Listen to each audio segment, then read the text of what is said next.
Mouse with a spinal cord injury has extraordinary improvement after receiving the investigational drug NVG-291 being purported to treat multiple sclerosis, spinal cord injury, and even other neurological diseases such as Alzheimer's disease. In this video, I'll explain the pathophysiologic basis of the drug, some of the early basic science and animal research, and even early clinical trials in humans. Citations below. Unlike what was believed decades ago, the nervous system does have some capability to grow, repair, sprout new axons, form new synapses, but after an injury, a scar can form. This is a section from a spinal cord in a rat with a traumatic spinal cord injury showing extensive fibroblast cells of the connective tissue forming an impressive barrier that can prevent repair. Research has shown that within the extracellular matrix of the area of injury are these compounds called chondroitin sulfate proteoglycans. You may recognize chondroitin sulfate,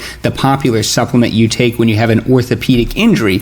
And these are chains of glycosaminoglycans that have sulfur groups attached to a core protein, and they form these large continuous structures that may impair normal nervous system repair after an injury and may block the sprouting of axons or nerve fibers. This is the structure of chondroitin sulfate proteoglycans, which have a protein core surrounded by chondroitin sulfate side groups, and they can form extensive long chains. This diagram shows an area of injury. You see a neuronal cell body and some sprouting axons, and in red are represented the chondroitin sulfate glycosaminoglycans, and they don't just form a physical barrier, they also have a chemical interaction with a transmembrane receptor on the sprouting axons called tyrosine phosphatase sigma, or PTP sigma, and this interaction actually signals the sprouting axon to stop. In other words, it inhibits neuronal growth. You may wonder, why would this occur?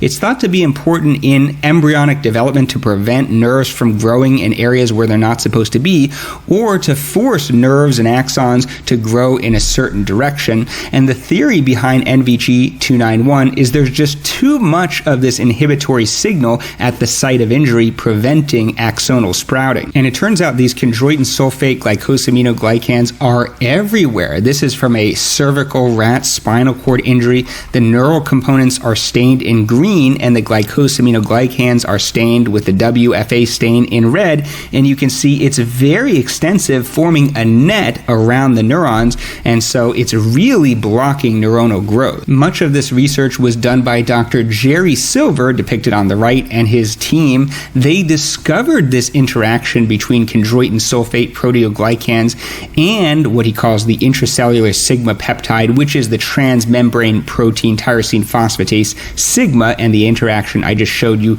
a moment ago, and how that was inhibiting neuronal and axonal sprouting. And so Dr. Silver and other experts and investors formed the company Nirvgen Pharma, and it was founded very recently in 2018. It's based out of Vancouver, Canada.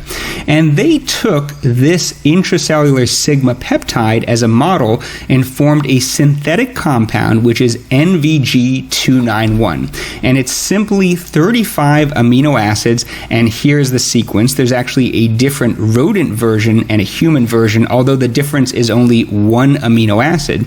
And there are companies that you can pay to synthesize amino acids, and some brave people have actually attempted to pay for these companies to synthesize it and try it themselves.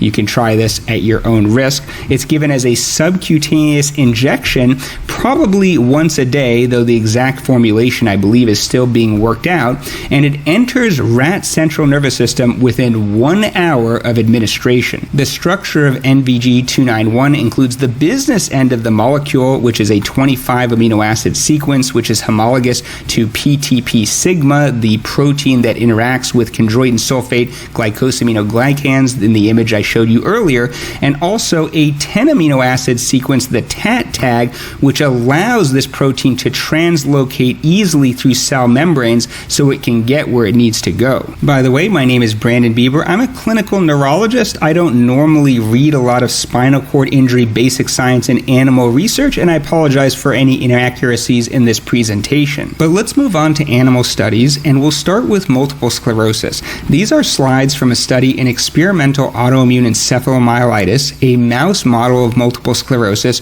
where mice are exposed to lysolecithin, a myelin toxin, and then allowed to recover. On the left, we see the placebo group treated 3 days, and then we see 21 days after the injury. These are pathological sections from sacrificed mice, and this is a myelin stain where the myelin stains dark blue, and the NVG-291 group is on the right, treated and then 3 days and then 21 days after the injury. You can see the placebo-treated mouse has a large area of myelin loss where there's almost no injury in the mouse that's treated with the drug. Of course, that could be a cherry-picked slide, so here we're looking at all the data. We're looking at lesion volume in the y-axis. The blue is vehicle or placebo. You can see the lesion size increases after injury and then shrinks down as repair naturally occurs even in the placebo group, but there's much more repair and a much smaller lesion in mice treated with the NVG-291 compound. This is electron microscopy looking at a cross-section of the nerve fibers in a sacrificed mouse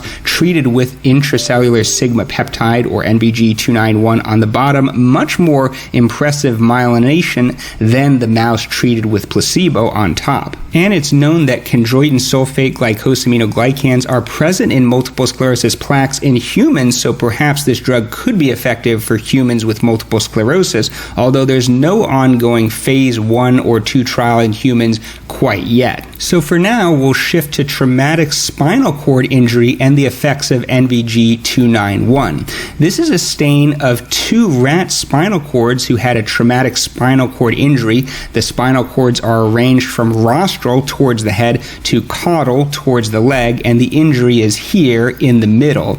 And this is a 5-hydroxytryptamine stain which looks at neural tissue, and you can see in the vehicle or placebo there's much less staining within the area of the lesion and caudal to that, whereas there's more staining in the mouse treated with intracellular sigma peptide, also known as NVG-291, suggesting there was some neuronal regeneration. This slide shows the motor outcomes of mice after a spinal cord injury using the BBB scale, which is a computerized motor recovery scale thought to eliminate human bias. You can see the BB score on the y-axis. Higher score means better function, better recovery. After the injury, all the mice have no function, but then they're allowed to recover. You can see the solid black line is the vehicle or placebo. They get some recovery, but then plateau, but those getting the drug, intracellular sigma peptide, NVG-291, recover a little bit more, not a huge difference, but this was a statistically significant difference. It turns out some rats don't respond at all, where others, the dashed red line, have a quite significant recovery. So I think a realistic expectation is not total recovery of all humans with spinal cord injury, but perhaps some increased recovery in some people receiving the treatment. They also looked at bladder function urination. It turns out after a spinal cord injury, the bladder is contracting, but the sphincter muscles aren't relaxing, and so you tend to retain urine and urinate less frequently. It's actually different in a milder spinal cord injury where you actually may urinate more frequently.